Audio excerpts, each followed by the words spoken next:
everybody, welcome back.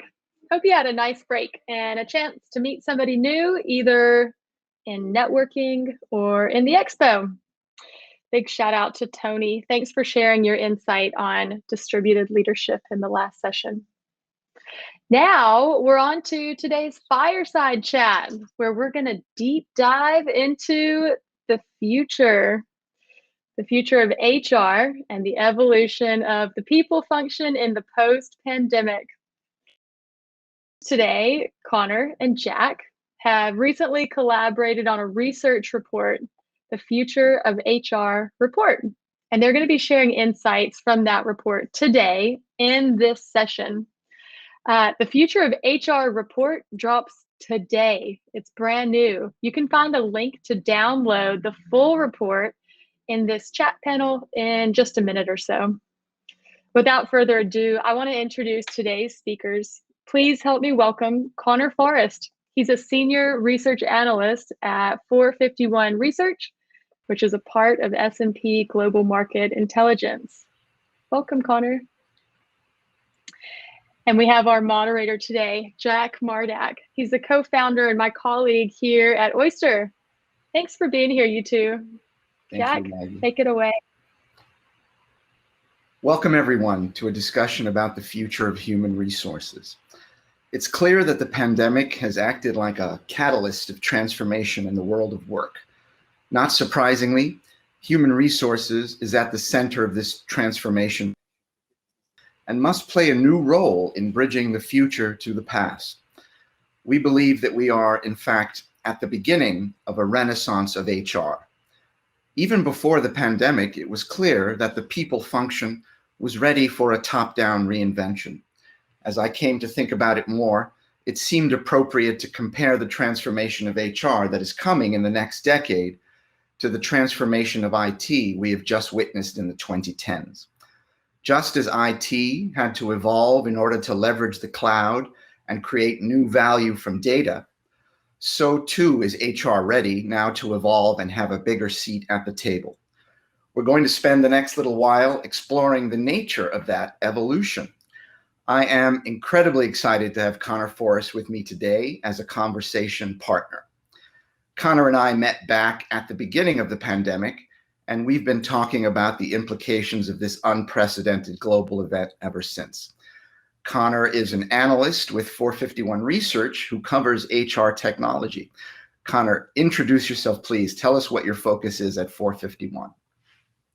Thanks, Jack. As Jack said, I'm an analyst at 451 Research. We are a technology industry research firm covering a broad swath of topics, but the one that I focus on most directly is HR technologies, as Jack mentioned. And we think about that really within the broader perspective of things like the future of work, the evolution of the employee experience. And we're really excited to dive in with the custom research we're doing in the field, the reports and papers we're putting together to try and examine how HR is evolving, how it's shifting, and really what the HR department of the future will look like.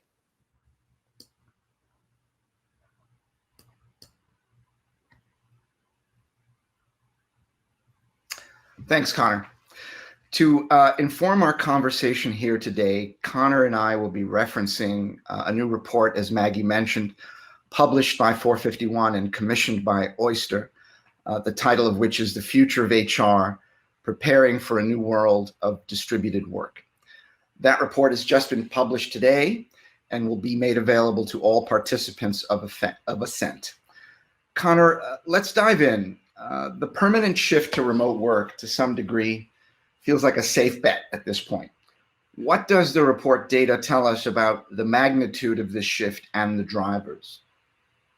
Yeah, absolutely. So let's start with the magnitude. When we were thinking about this report and thinking about how we tell a broader story than just people are investing in remote work, we had to think about how big of a permanent change this is really going to be in the enterprise, in the mid-market, really across organizations. And when we thought about the data that we had available to us, we were really starting to look at, what HR respondents were telling us was going to be a permanent shift. what we found that in looking in that data was that 67%, roughly 2/3 of organizations said that the changes they've made to enable and support remote or distributed work were going to be permanent fixtures in their talent strategy. So that's a massive magnitude right here, and that includes all industries. So obviously we might not have a remote or distributed opportunity. I was listening to Tony's previous chat about where that might not even be a fit. So if we take that into consideration, the permanency of the remote and distributed shift is pretty significant. What we also found is that this shift started to change our thinking about OpEx, about how we're spending our money. As organizations began to realize that they could support remote and distributed employment strategies, they started also think, why do I have all these buildings? Why am I paying overhead on the exorbitant electric bill and all these particular offices? And we found also that you'll note in the report, a significant portion of businesses are starting to either shrink their office footprint or shutter whole offices altogether. So we know the magnitude is not just the breadth and width of how we're supporting remote and distributed work. It's also starting to impact how we're thinking about budgets, how we're thinking about the finances we have available to put toward the employee experience, which in the past was thought of significantly around facilities and physical space, but in the future will really start to be this viewpoint or this environment that comprises all of the digital tools and digital environments that we see there as well. Now, you also asked, Jack, about drivers, and I think it's critical to understand that the initial driver for this was a response to quarantine, right? So during the middle of the pandemic, folks were trying to find ways to keep their business operation, supporting or adhering to guidelines set by their local or national government.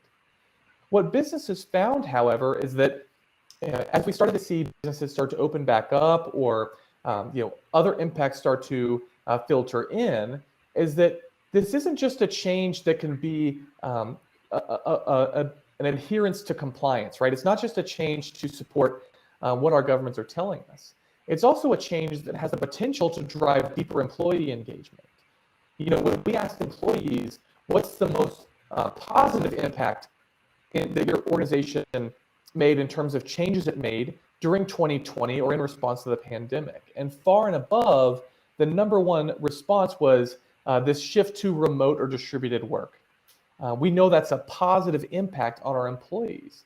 And we know that as we think about the hiring challenges organizations are going to get into in terms of rehiring and coming off a furlough, we want to do everything we can to create an environment that is engaging to employees, that supports what employees want out of their employer, out of their employment experience.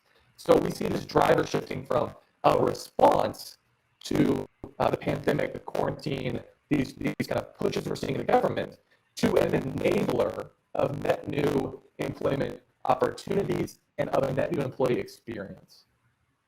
Yeah, that's huge. Connor, you describe in the report that remote work was already a presence, was already a phenomenon at many companies, but the sudden acceleration, the sudden mass adoption compelled unexpected transformation and a resetting of priorities for the HR function. Tell us more about that. Absolutely. So in our research that you'll see in the report, preference for remote and distributed work existed before the pandemic. So there were folks that were working part of the time in the office, part of the time at home in a hybrid environment, or maybe they were working full-time remote. But the presence or prevalence of remote work pre-pandemic is far outstripped by the preference these employees have for remote work in the post-pandemic world, in the post-COVID-19 world. So people got a taste of what it looked like to work remotely or work in a distributed fashion, and they want more of it. In some cases, the preference for maybe full-time remote work is double what the prevalence was before the pandemic began.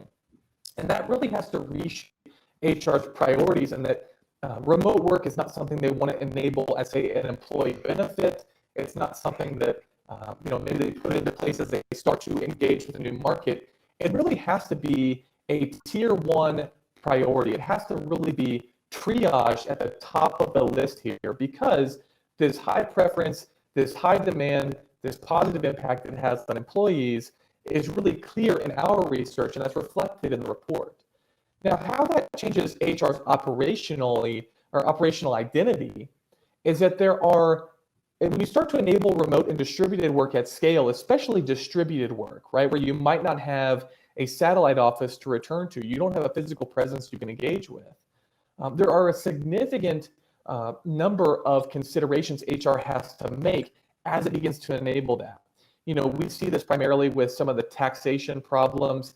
As you start to go cross-border, the tax challenges and implications, they explode exponentially, right? We know, especially when we're thinking about global work, that hiring in different countries may have different tax implications.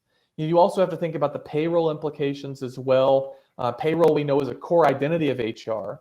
So as HR looks to enable distributed workforces, distributed talent, there really is a core priority there. And how do we do that cross-border? How do we enable pay cross-border? And then, of course, there are significant work implications in terms of how we collect employee data, how we're dealing with employee records. So I think that this has become a core priority for HR. And as such, HR is having to think about its core processes, its core identity, and shape those to fit and support remote and distributed work, especially when we think of cross-border hiring and enablement. And I know, Jack, we know that Oyster works with quite a few folks around the world. Are you seeing that among your customers? Are you seeing that reordering of priority or changes in how HR is approaching that with remote distributed work? Yes, and I apologize for the temporary loss of my video. I'm working on it. Thanks for the question, Connor. Yes, we've been very lucky that our customers are quite progressive. They are leaning into more distributed ways of working and are, for the most part, eager to evolve how the HR function works. There are two key areas of evolution that we see, and these align well with the findings in our report. The first is that HR is emerging as the principal architect of the employee experience. I find this theme really interesting because I think this is something that was exposed by the pandemic, something we've been living with for a long time, but without a lot of consciousness. In an office-based setting, the physical environment itself has determined how people are meant to work there. You have cubicles and meeting rooms, and the way that people work in these environments just runs and has run on a kind of autopilot. And there's also not a lot of difference between the way one company works in its office versus the way another company does. If you had asked employees who they thought was responsible for providing this physical work environment, they'd probably have guessed it's facilities. And then something happened. You take the office away and you strip an organization of all its autopilot behaviors based on working in the office, and you realize something incredible. There is neither centralized strategy nor ownership of exactly how a company works. What we've had for a while is a fractionated ownership split between facilities who provide the office space and the cubicles, and IT who provide the digital tools for communication and collaboration. And there was no single owner deciding how these things should come together to create the work experience, nor was there an owner looking for advantageous ways to fit the behaviors and rituals of how they work to the specific things that company is working on. I think that is so huge. And the evolution of HR that is happening as a result is that HR is becoming the clear owner now of that work experience. That was something that needed to happen, and the pandemic has clearly been a catalyst there. This is where you see, for example, the ascendancy of the head of remote role, about which we have a terrific panel coming up later today. This is not just about facilitating a distributed workforce with generic work practices. It's about seizing the opportunity to purposefully design how an organization works and best fitting that to the specific requirements of the domain in which they are working. That this hasn't been the case seems incredible to me. Talk about a game changer, particularly for knowledge work and innovation. Connor, what are your thoughts on this new ownership by HR of the work experience? Absolutely. Well, Jack, you hit the nail on the head. We talk about HR as really emerging as the architect of the employee experience. And I think architect is the key word there. For a while, HR has been talking about employee engagement, the employee experience. HR was thought of as maybe the company culture creator, things along those lines. But when it boils down to it, there needs to be an owner of that employee experience that can be consistent throughout environmental shifts, right? The employee experience, the employee culture, the company culture cannot be tied to a specific physical or even virtual place. And so I think that what happened initially in the pandemic is we had this outbreak of COVID-19. We had these quarantine orders. All of a sudden, we could no longer rely, as you said, on the physical office space to bring employees together. So we lost visibility. We lost understanding of what made employees tick.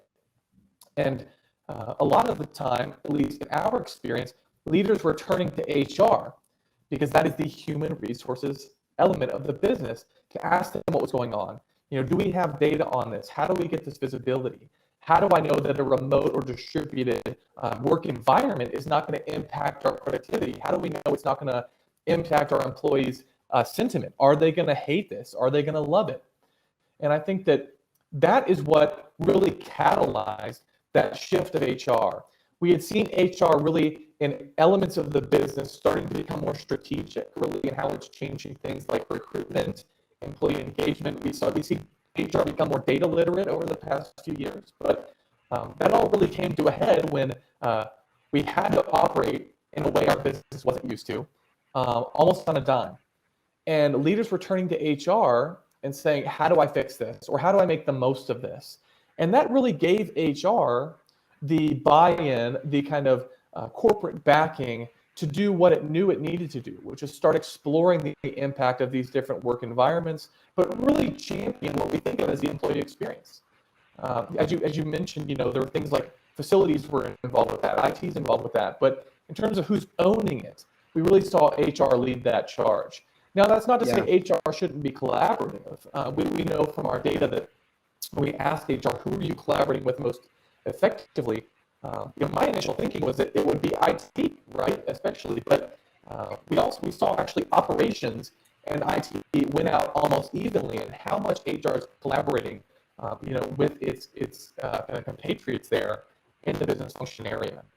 And that's also evidence that HR is beginning to think more strategically about its impact on the entire business. So we saw HR emerge as this leader, but also we see that areas like operations, areas like IT, areas like finance, HR is going to have a deeper role in collaborating with those function areas and really driving forward our initiatives. So if we want to push forward in remote or distributed work, HR is going to lead that, but we also believe that HR is going to really lift up its partners in IT and operations and finance to kind of drive that initiative forward.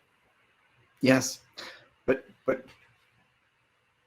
now with new power and a new mandate to do so in that collaboration, I think it's wonderful that this call to change, this call to action, began with the need to take care of people in a way that no one had ever had to worry about before. And suddenly, who else is there to do that but HR? And so I love that.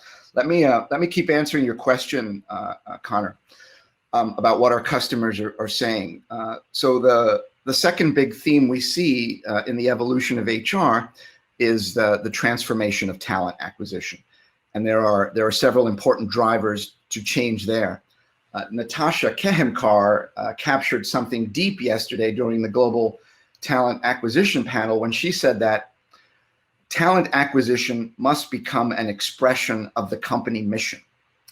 There's a change that's happening in talent acquisition at the most evolved companies, where there's both a widening of scope to engage the full diversity of great talent we have on planet Earth, And there's also a fundamental change in the nature of talent acquisition, shifting from being about filling open roles to being about broadcasting a mission to prospective recruits. And to do this at global breadth, the tactics have to radically transform as well. And if this is successful, then greater organizational diversity would become one of the natural byproducts, which is incredible. Connor, we at Oyster have certainly become excited by the opportunity for increased workforce diversity that distributed allows. But in the report, you noted that there are pluses and negatives. Can you elaborate? Definitely. And, I think a lot of folks will be with you in that drive and push for more diversity. In our data, we found that only 5% of companies are neither considering, planning, or have a formal diversity and inclusion commitment or program in place. So 95% of companies we surveyed said they either have one in place or they're kind of moving forward with a formal commitment or program, which is great.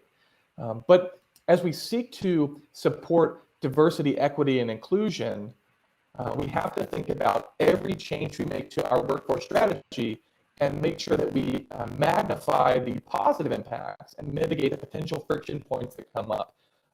With distributed work, let's start with the positives. I mean, you're gaining access to an entire new geographic element in how you pursue talent acquisition.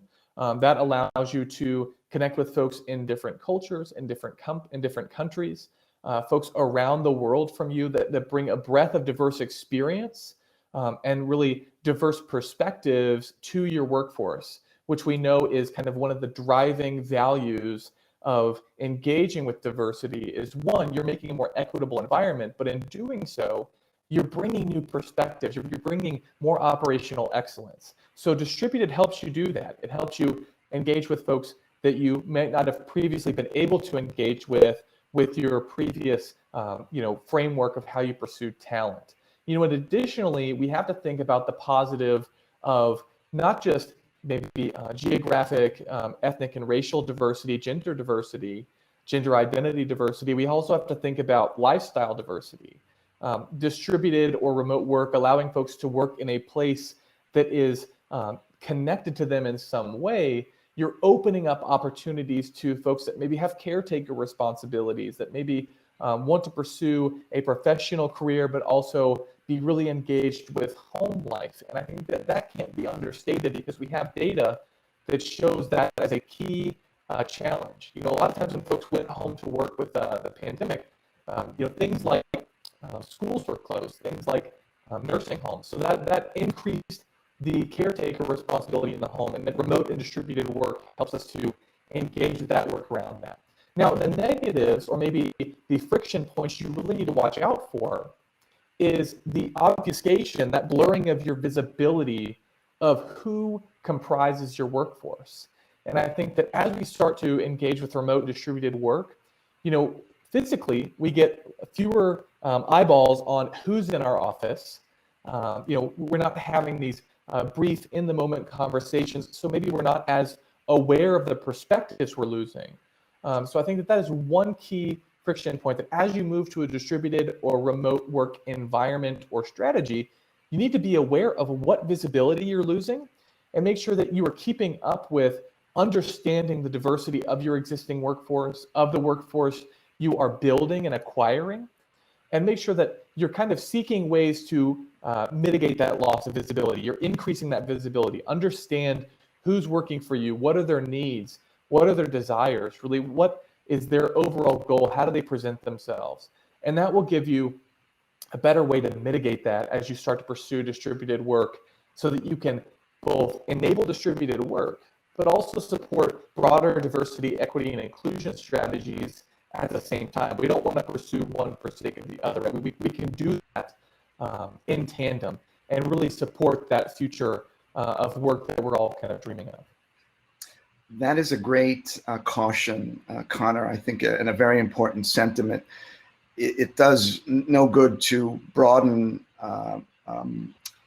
let's say, capture recruitment and bring people into the organization by remote work if you don't create the alternative mechanisms through which those people can participate and, something I hadn't thought of, be visible, be present, be felt, which I think is such an important aspect of experiencing diversity in the workspace, is that we should have an opportunity to meet and interact with those people and that diversity. How do remote first organizations create that without the office? Very interesting. Let's begin to transition to a Q&A. We've got a number of questions coming in from the audience, if that's all right with you, Connor. I'll take these and tee them up. How can companies help new remote employees to meet with like-minded peers? I'll take that to mean how do people in a remote setting who don't get to meet and encounter each other at the water cooler form bonds and discover commonalities and shared affinities?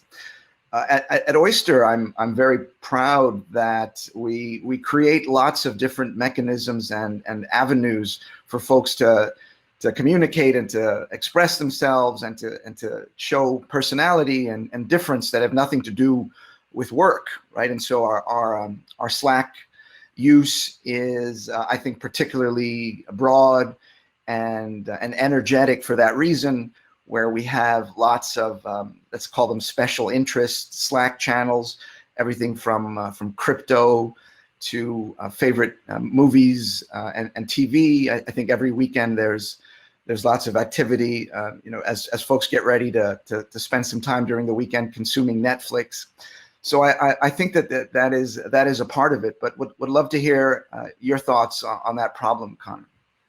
Absolutely. So, as we welcome new employees, part of diversity, equity, and inclusion, as you mentioned, Jack, is being seen. And where we've seen companies have success is in a couple of different ways. One of them is, if you're large enough and have the resources, forming employee resource groups.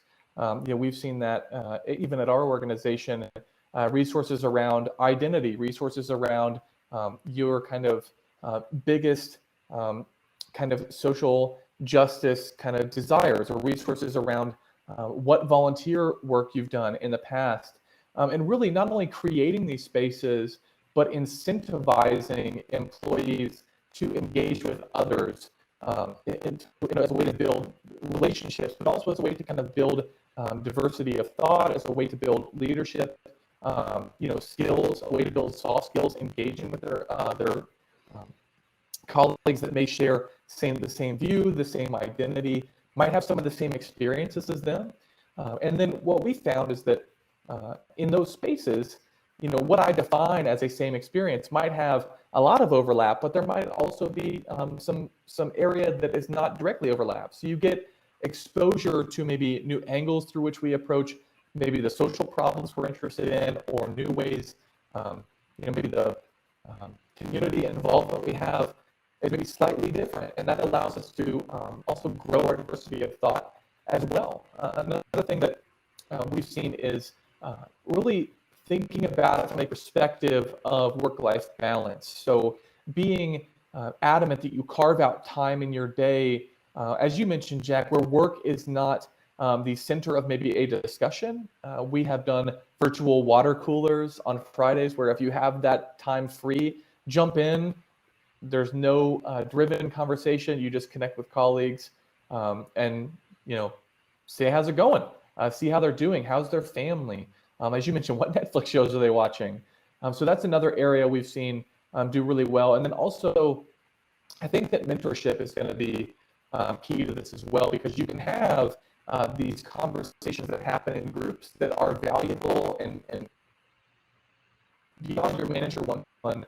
That player coach who took you under your wing in the office. How do we replicate that? I know folks that maybe are in certain regions of the world together. That might be a good fit. We just look for ways where you can connect folks in a kind of player coach mentorship situation where they can maybe share not only work advice, but professional advice, life advice. Those things all seem to be a really good fit for new employees. Awesome. Thank you, Connor. I think we probably have time for one more question. These are great. Here's a hard one. I'll read. Companies want diversity, but I think most are not ready. For example, how should talent teams ensure biases don't creep into their hiring when they open their hiring up to the world? I have a thought here, and it relates to the necessary transformation of tactics in talent acquisition, where in the same way that putting up open roles on a website and expecting the world to come to your door that way is ridiculous. I think it's similarly ridiculous to expect that the old approaches to reviewing and scoring and considering applicants from the resume, cover letter stage on forward, I think all of that needs to be dramatically reinvented. And I think there is a big opportunity there for the useful intervention of new technologies.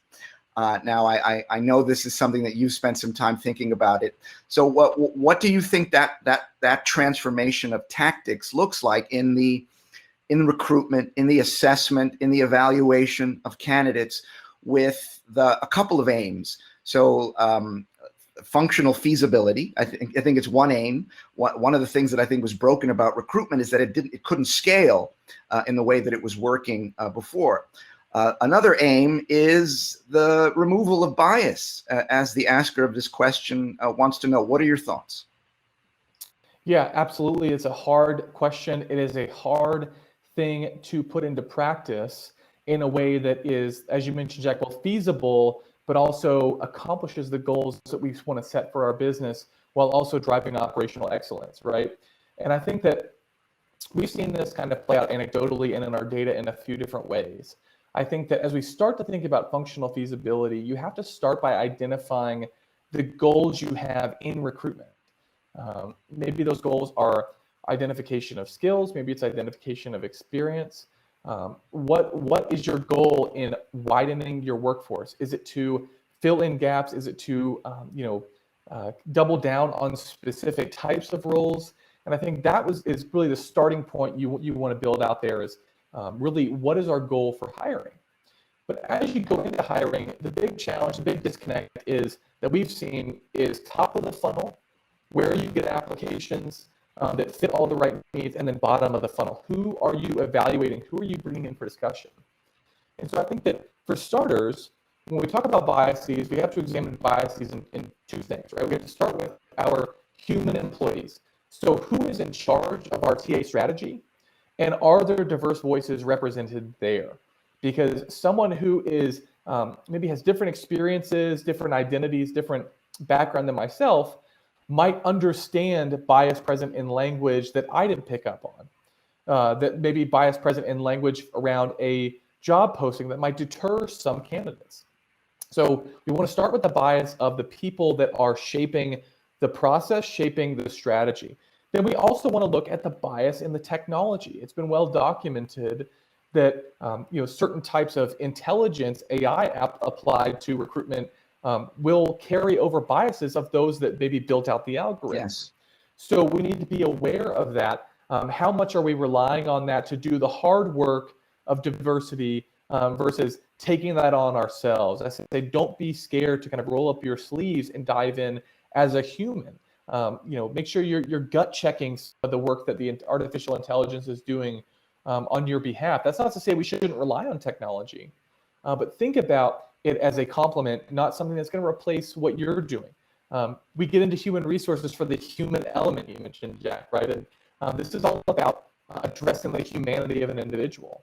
And sometimes when we want to outsource that to technology, it still needs a little help from the human side. So I think start by addressing the individuals and of the technology, and leverage the data sources available to you. Do you know the diversity audit of those that are entering the top of the funnel? Does it match those that are at the bottom of the funnel? And if so, take steps to think about where are these individuals maybe getting dropped out of the funnel? Where are we losing folks that are maybe different than our majority in our workforce? Is it among this certain person? Is it at a certain stage? And then you can start to backtrack and go and tackle each of those individual problems, because there might be one, there might be many.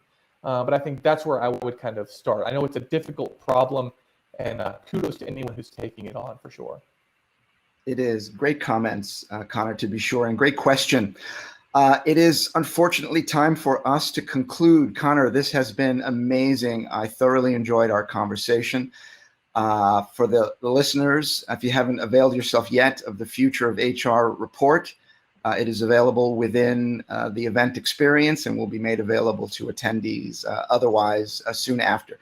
Connor, thank you again, and talk again soon. Thanks for having me, Jack. Thanks, everyone.